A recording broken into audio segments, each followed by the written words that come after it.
Programang ito ay rated SPG, striktong patnubay at gabay ng magulang ang kailangan.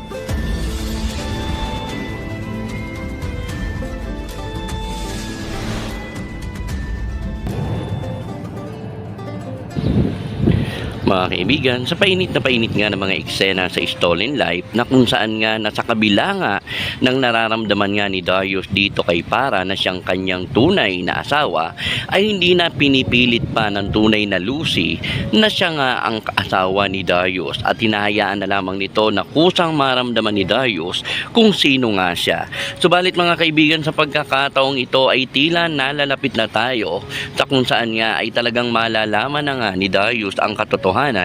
hinggil nga sa kalagayan nga ni Farah na kung saan nga ay naroon ang kaluluwa ni Lucy. Kaya naman mga kaibigan, sa pagkakataong ito nang tumungo na nga itong si Lucy kay Mamita upang tanungin nga,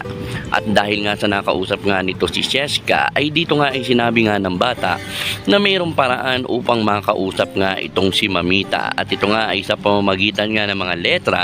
na bubuuin, kaya nakakabuo sila ng mga salita na maaaring maunawaan. At dito nga ay talagang mayroong binuong mga letra itong si Mamita, at ang lumabas nga rito ay walang iba kundi ang pangalan ni Berta na siyang spirit guide na ipinadala noon ni Manang Bering. Kaya mga kaibigan, sa pagkakataong ito ay tila nagulat naman itong si Lucy kung sino nga ba ang babaeng iyon, at dito nga ay maaaring gumawa na nga ng paraan itong si Lucy sa pamamagitan nga ng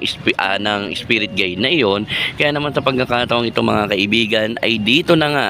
talagang magkakaroon nga ng pagkakataon na muling maibalik ang kanilang mga kaluluwa sa kanilang mga katawan. At dito nga mga kaibigan, may eksena na posibleng alam na nga ni Darius kung ano nga ang naging kalagayan nga sa pagpapalit nga ni Para at ni Lucy, at dito ay naroon nga mismo si Darius sa lugar na iyon na kung saan ay hinihintay nga nito na muling magbalik nga ang mga kaluluwa nila sa kanilang mga katawan. Subalit mga kaibigan ay tila sa pagbabalik nga ng mga ito ay kapwa nagsalita ang mga ito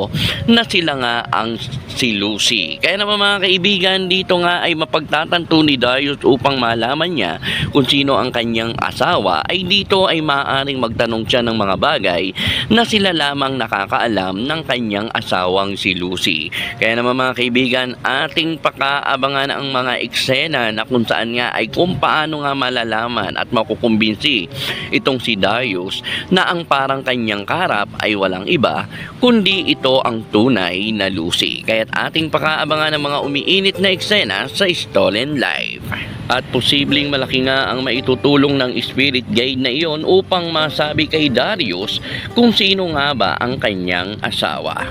Comment na po at huwag kalimutang mag-subscribe, i-click ang notification bell upang lagi kayo ma-update sa mga susunod pang videos dito lamang sa Telerich TV.